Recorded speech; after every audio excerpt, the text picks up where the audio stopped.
Naku, sorry, lita ko ha. Naku, kasi kumain pa kasi kami ni Sheena eh. Halika na, uwi na. Isabel, sinasadya mo ba to?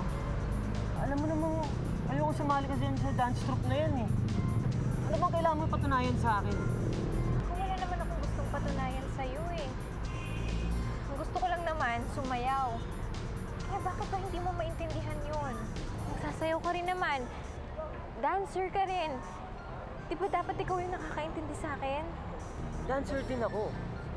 Pero pag napasali ka doon, malalapit ka sa tukso. Hanga sila sa'yo, hindi dahil sa sayaw mo, hindi dahil sa galing mo, hindi dahil sa suot mo. Oh my God, Nico. Hindi dahil sa sex and sinusuot ko kapag nagsasayaw, eh cheap na ako. Buti pa siguro, maghiwalay na tayo. Nico. Isabel, I'm sorry. I'm sorry.